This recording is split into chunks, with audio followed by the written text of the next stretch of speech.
तो अभी राघव का एक वीडियो देखा जिसमें वो बता रहे हैं कि भाई जैसे आप लोग नौकरी बदलते हैं, कंपनी बदलते हैं, ऐसे मैंने पार्टी बदल ली। मैं बताना चाहता हूं कि जब हम नौकरी बदलते हैं या किसी कंपनी में नौकरी करते हैं तो उससे आइडियोलॉजी का कोई लेना देना नहीं होता। पार्टी आप आइडियोलॉजी की वजह से ज्वाइन करते हैं और उसमें रहते हैं। मगर फिर भी मैं ये बात कहूँगा कि अगर राघव को इस पार्टी में अच्छा नहीं लग रहा था, वो जा सकते थे, उनको इसका पूरा हक है। मगर आप कंपनी के अंदर भी नौकरी बदलते हैं तो 3 महीने का नोटिस देते हैं अपने मालिक को, अपनी कंपनी को, कि मैं नई कंपनी में जा रहा हूं और मेरे पास जो भी नॉलेज है उसका ट्रांजिशन करने का 3 महीने का समय है आपके पास, आप ये करा लीजिए, क्योंकि मैंने इतने साल इस कंपनी के अंदर नौकरी की है तो मेरा दायित्व है ये सब करना।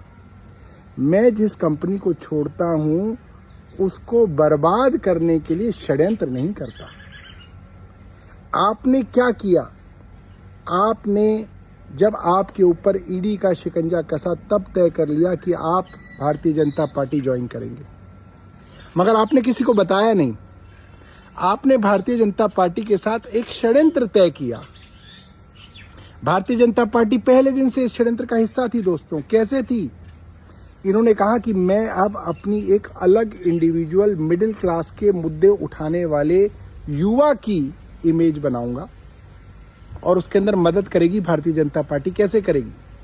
वो सारे मुद्दे जो बीजेपी की सेंट्रल गवर्नमेंट की पाइपलाइन में थे, चाहे वो एयरपोर्ट के ऊपर सस्ता समोसा बेचने का बात हो, चाहे वो ट्राई के द्वारा मोबाइल कि जो रिचार्ज है उसके अंदर चेंजेस की बात हो, पैटर्निटी लीव की बात हो, या गिग वर्कर्स के लिए ये जो जोमेटो और स्विगी के वर्कर्स हैं इनके लिए कोई काम हो, तो सेंट्रल गवर्नमेंट द्वारा ये बात शेयर की गई राघव को कि आप इन मुद्दों को उठाओगे तो तुरंत उनके ऊपर काम होगा और आपकी पॉपुलैरिटी बढ़ेगी, आपकी एक न्यूट्रल छवि बनेगी।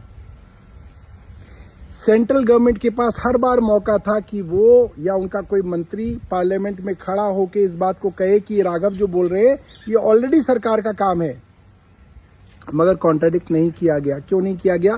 क्योंकि भारतीय जनता पार्टी केंद्र सरकार के साथ मिलकर राघव षड्यंत्र कर रहे थे और राघव की इमेज बनाने के लिए भाजपा की सेंट्रल गवर्नमेंट काम कर रही थी।